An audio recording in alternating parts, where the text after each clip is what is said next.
Dear students, अस्सलाम वालेकुम। हम physics class 9th chapter number 4 पढ़ रहे हैं।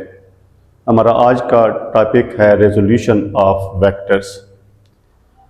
डियर स्टूडेंट्स, हम पहले पढ़ चुके हैं कि if we have two or more vectors we can add these vectors by head to tail rule and we get a resultant vector.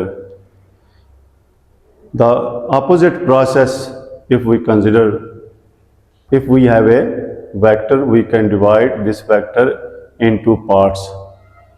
These parts are components of that vector. If we add these parts, we get a given vector.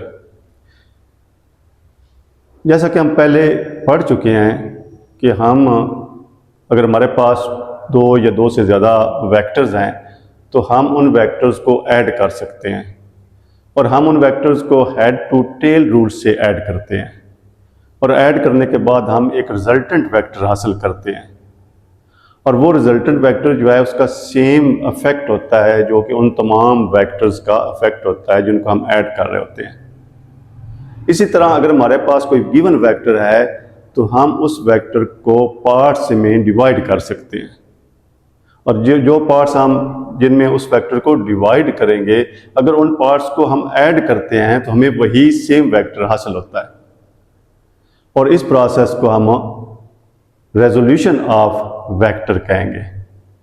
चूंकि हमारा ये chapter force से मुतल्लक है, हम इस chapter में force को discuss कर रहे हैं, तो अगर हमारे पास फोर्स है तो हम उस फोर्स को कंपोनेंट्स में डिवाइड कर सकते हैं और अमूमन हम फोर्स को 2 कंपोनेंट्स में डिवाइड करते हैं और उन कंपोनेंट्स को एक्स और वाई कंपोनेंट कहते हैं और ये कंपोनेंट आपस में परपेंडिकुलर होते हैं। तो हम कैसे एक वेक्टर को उसके कंपोनेंट में डिवाइड करते हैं, इसकी डिटेल समझने के लिए हमारे पास एक वेक्टर है f और ये f वेक्टर x एक्सिस के अलॉन्ग एंगल थीटा बना रहा है। अब हमारे पास ये x और y एक्सिस हैं तो यहाँ पर एक वेक्टर f, ये f वेक्टर है और ये x एक्सिस के अलॉन्ग एंगल थीटा बनाएगा। अब अगर हमारे पास यहाँ पर लाइट है और उस लाइट को हम ड्रॉप करते हैं परपेंडिकुलर टू एक्स एक्सिस, ये वेक्टर f जो है ये यहाँ पर शैडो बनाएगा एक्स एक्सिस के अलॉन्ग और इसका शैडो यहाँ तक बनेगा और ये एक जो नेक्स्ट रे आएगी वो यहाँ पर मिलेगी और ये परपेंडिकुलर टू एक्स एक्सिस होगी। अब जहाँ तक इसका शैडो बना है, ये एरिया जो ये जगह है, ये अगर इसको हम O का नाम देते हैं और इसको हम B का नाम देते हैं, इसको C का नाम दे लें, तो ये O से C तक जो लाइन बन रही है ये Fx कहलाएगी। यानी ये जो फोर्स F है उसका x कंपोनेंट इसको हम कहेंगे और इसकी डायरेक्शन जो है ये डायरेक्शन इसकी बनेगी। अब अगर सेम जिस तरह हमने ये perpendicular to x axis light जो है उसको फॉल किया है, अगर यही लाइट हम perpendicular to y axis fall करते हैं f पर,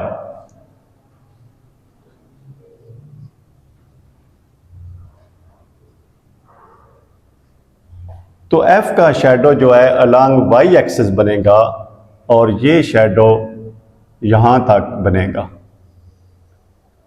और जो इससे ऊपर रे गुजरेगी वो रे यहाँ से इस जगह पर आके मिलेगी और इससे नीचे नीचे जो ये लाइन बन रही है O से D तक, ये Fy कहलाएगा और इसकी ये डायरेक्शन बन रही है। तो अब अगर ये O से D तक Fy है तो ये सी से बी तक भी एफ वाई है, तो हम इसको एफ वाई कह सकते हैं। अब ये जो एक्स कंपोनेंट है एफ एक्स है, ये ओ से सी तक है, और सी बी जो है ये एफ वाई है, ये वाई कंपोनेंट ऑफ एफ है। अब ये कंपोनेंट्स जो कि आपस में परपेंडिकुलर हैं, तो इनको परपेंडिकुलर कंपोनेंट्स भी कहेंगे। अब अगर हमने इनकी वैल्यू मालूम करनी है, मैग्नीट्यूड मालूम करना है, तो हम इस ट्राइंगल को कंसीडर करेंगे, और ये राइट एंगल ट्राइंगल बन रही है, यानी ओ सी एंड बी जो है ये राइट एंगल ट्राइंगल है। तो इस ट्राइंगल में हमें पता है कि अगर हम ओ सी को डिवाइड करें ओ बी पर, तो ये इक्वल टू है कॉस थीटा। अब ओ सी किसके इक्वल है? ओ सी एफ एक्स के इक्वल है। और ओ बी किसके इक्वल है? ओ बी जो है ये एफ है, इक्वल टू कॉस थीटा। तो एफ एक्स किसके इक्वल होगा? F cos theta.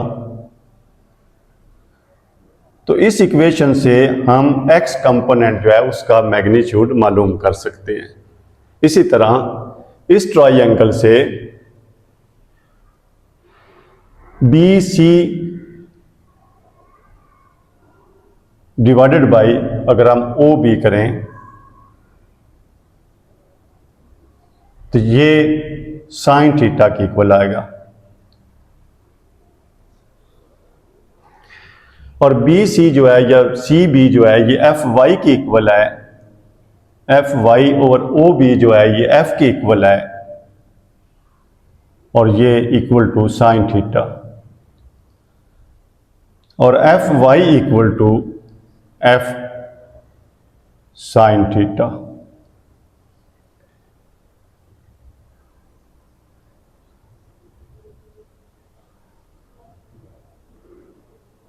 तो इस तरीके से हम एफ एक्स भी मालूम कर सकते हैं और एफ वाई भी मालूम कर सकते हैं। और इन शॉर्ट अगर हमारे पास कोई फोर्स एफ है और वो एक्स एक्सिस के अलोंग एंगल थीटा बना रही है, तो उसके हमने कंपोनेंट्स मालूम करने हैं। तो सिंपली हम कह सकते हैं कि अगर एफ एक्स कंपोनेंट मालूम करना है तो वो एफ कॉस थीटा की इक्वल होगा, और अगर एफ वाई मालूम करना है तो वो एफ साइन थीटा की इक्वल होगा।